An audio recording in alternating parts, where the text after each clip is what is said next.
September 11, 2012. Diplomatic tragedy. Ambassador J. Christopher Stevens was serving in Benghazi when armed militants attacked the United States diplomatic compound. Militants from Ansar al-Sharia fired rocket-propelled grenades, mortars, hand grenades, assault rifles, and anti-aircraft machine guns at the U.S. mission and at a nearby CIA annex. The attack on the diplomatic outpost resulted in the deaths of 4 Americans: Ambassador Stevens, Information Management Officer Sean Smith, and 2 CIA contractors, Tyrone Woods and Glenn Doherty. Ambassador Stevens was the first U.S. ambassador killed in the line of duty since 1979.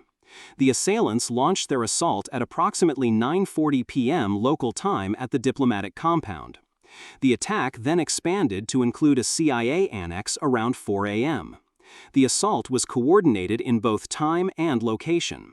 Investigators have determined that the attack was premeditated. It was not a spontaneous outgrowth of local unrest. The attack marked a significant turning point in U.S. foreign policy and security practices. It exposed long-standing deficiencies in security at diplomatic facilities in high-threat areas. The incident prompted multiple high-profile investigations in the United States. These included a Department of State Accountability Review Board and 10 congressional inquiries. Some investigations criticized career State Department officials for failing to respond adequately to requests for enhanced security measures. The Benghazi assault became a focal point in political discourse. It fueled debates over intelligence assessment, political rhetoric, and administrative transparency. Administration officials initially characterized the attack as a spontaneous reaction to an anti-Islamic film. Later evidence contradicted that narrative.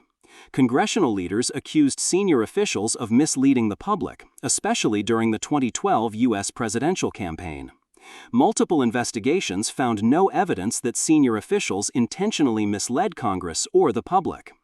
Internationally, the attack illustrates the persistent volatility in post-revolution Libya. Libyan militias maintained influence in the region following the overthrow of Muammar Gaddafi in 2011. The mosques of eastern Libya served as recruitment grounds for extremist groups such as Ansar al-Sharia. The security vacuum in Benghazi allowed militants to plan and execute a complex operation against a U.S. diplomatic site. In the wake of the attack, the U.S. government revised its diplomatic security protocols. It accelerated reforms in embassy infrastructure, training for security personnel, and procedures for threat evaluation. The event contributed to policy changes such as authorization of a quick reaction force based in Europe to protect U.S. diplomatic facilities in North Africa. On the legal front, Ahmed Abu Khattala, a Libyan national identified as a leader in the attack, was arrested in 2014. He was convicted in U.S. federal court for his role in orchestrating the assault. His conviction demonstrated the commitment of U.S. institutions to hold perpetrators accountable despite complex jurisdictional challenges. The death of Ambassador Stevens reminded the American public of the dangers faced by diplomats in unstable environments.